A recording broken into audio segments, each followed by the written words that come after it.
Do you have all these cool ideas that you want to draw, but you struggle to get them out of your head and onto the canvas? I've helped thousands of students create their own art instead of being stuck relying on tutorials. And in this video, I'll show you the first steps to get started, shortcuts to speed up your drawings, and my 3-step framework, the ARC framework, to get started. First up, let's fix the biggest mistake that makes drawing feel impossible for beginners. Imagine you wanted to bake one of your favorite childhood meals, one of your grandma's casseroles. Would you trust your memory or would you grab her actual recipe? If you go by memory, you might remember some of the spices and herbs that she included, but you'd mostly be guessing at measurements and ingredients. And with her recipe, you're way more likely to nail it. Yet many new artists try to do exactly this when they try to draw something. They try to draw from their imagination. And even many experienced artists don't draw from their imagination since it's a pretty advanced skill. Instead, they use reference images. When you use a reference image, not only does it make getting accurate proportions easier, but it's also easier to come up with creative ideas and add interesting details. For example, looking at references of different street lamps helped me create more details to this image. And little details like this add to the overall vibe. So the A in our ARC framework is to assemble your references. But a word of warning here, many artists fall into the trap of spending hours searching for the perfect reference image, feeling like they can't move forward without that perfect one. Instead, I suggest using several images, not just one, to spark ideas and find interesting ways to draw something. There is no rule that says you have to copy a reference exactly.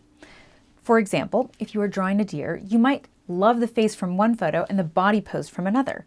Mix and match them. That's how you make your drawings unique and creative. But what about when you want to draw something that doesn't exist, that you've never seen before, like a dragon or a mermaid?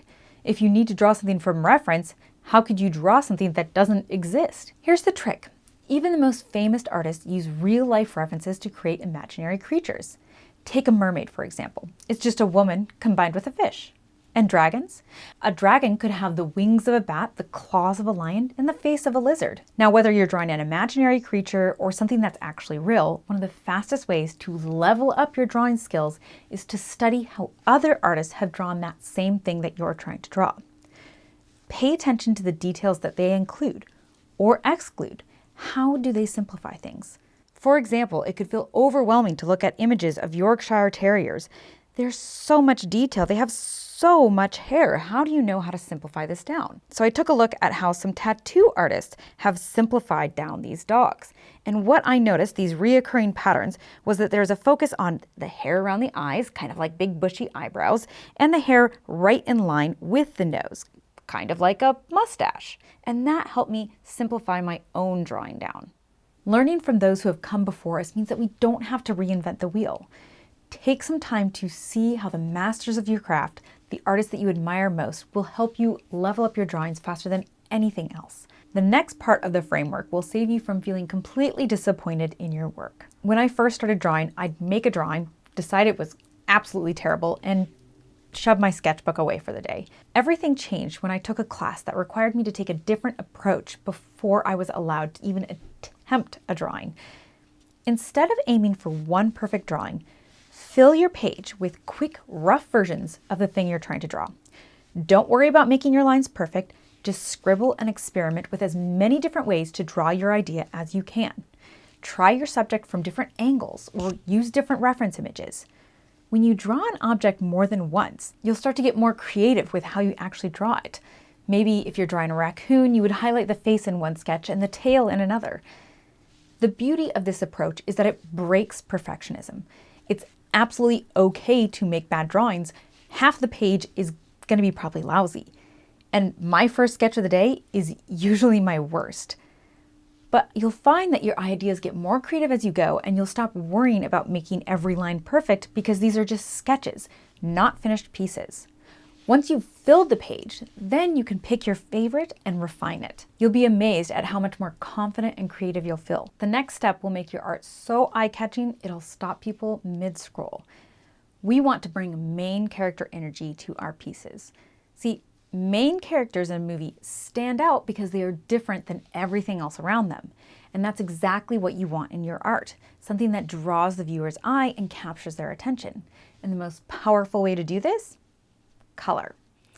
So first, you need to decide which part of the drawing is the most important, the main character that you want to draw people's attention to.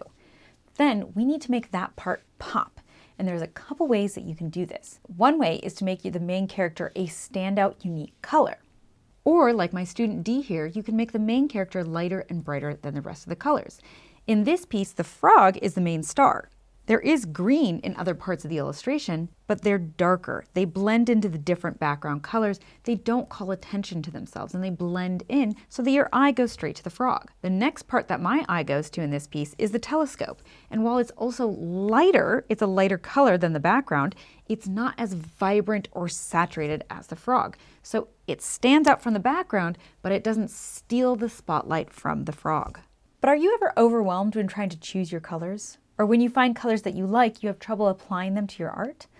Well, there's a few simple steps that will make your art look amazing, like a professional. So check out this video where I'll show you 5 simple rules that you can start applying to your own art today.